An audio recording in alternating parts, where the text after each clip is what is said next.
in the 15th Ordinary Summit of the East African Heads of States that was marked by the signing of the East African Protocol Monetary Union that is set to strengthen economic policies through a single currency of all East African members. The head of states reiterated the need for a customs unions, improved trade policies and infrastructure projects. For more, we are joined on the line by the Ugandan Minister for International Trade, that is Honorable Okello Ayemi. Thank you for joining us, Honorable Okello. A quick question with regards to the monetary policy with the monetary union. For you, is this too an ambitious project for the East African community members?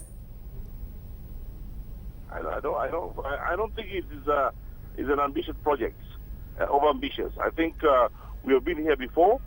If you look at history, there was an East African single currency in the 60s and the 70s called the shilling, and it was only in the 70s, the period when there was bad governance in East Africa, that's when the East African shilling collapsed.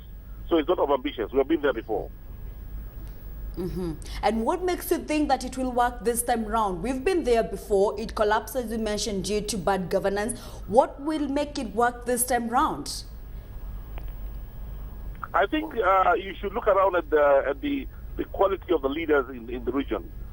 These are leaders who are determined to make not only the democratic institutions in the country, but are determined to transform the economy, what is currently backwards economy, to a middle-class economy, to a modernized and industrialized economy within East Africa. There are modern leaders exposed and have not only having the political will, but having the political experience. And after so many years of that time in East Africa, I think the people of East Africa this time are more than ever determined for it to succeed. Minister, what would you say are the key benefits we are likely to harness from this common currency?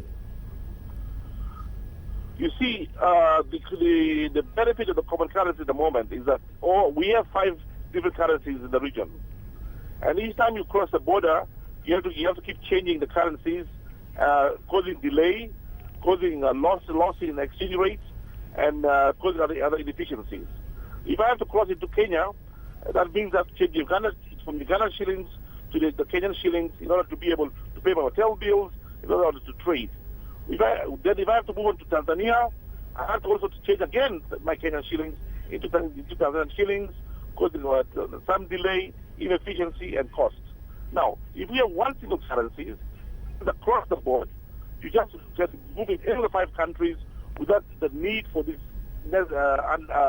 burdensome need to exchange currencies, extra charges on the exchanges, and the inefficiencies that come with it.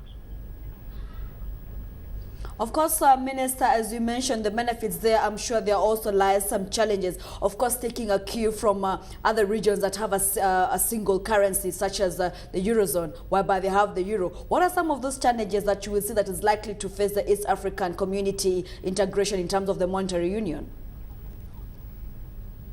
Discipline. What is important for such a currency to succeed is the need for financial and monetary discipline.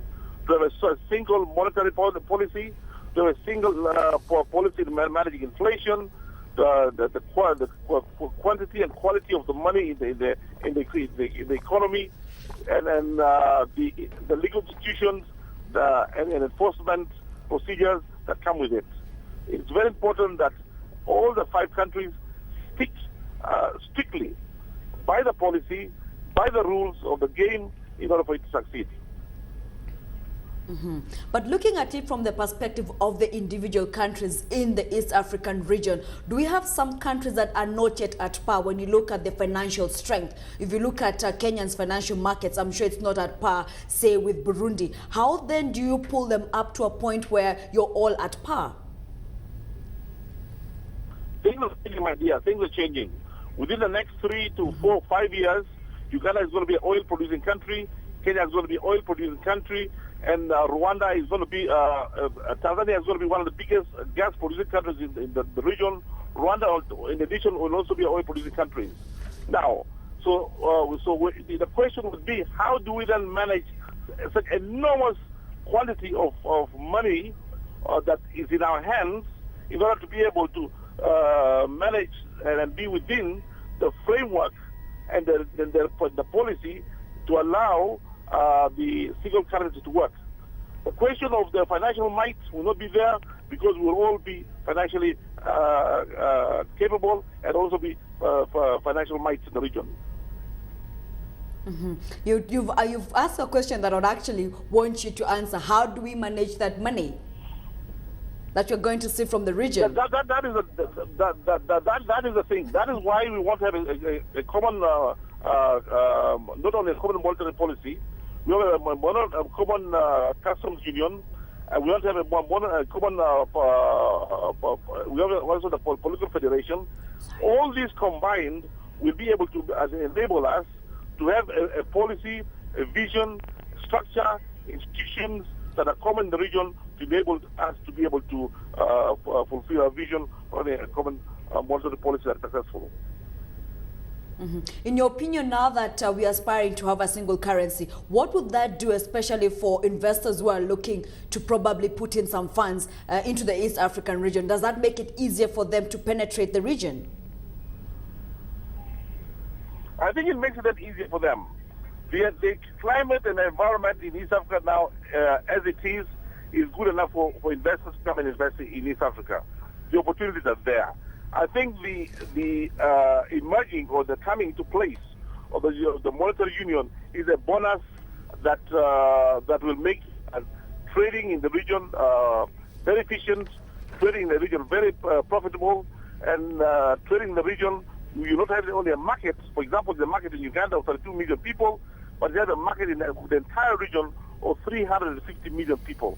So the monetary union will be a bonus on the top on already what is a very huge market in the region. Mm-hmm. And a very quick one, and the last final question, Minister. What do we call this new currency? Do we still stick with the shilling? Well, I don't know if I'm the one to baptize the currency, but my thinking is that it will be the shilling, because the shilling is the most common currency amongst the three East African countries, Kenya, Uganda, Tanzania at the moment. Rwanda and Burundi use another currency, but I think the swing will be towards the shilling, I believe. Mm-hmm. All right, many thanks for joining us. That was the Ugandan Minister for Internal Affairs, Honorable Okello Ariyem.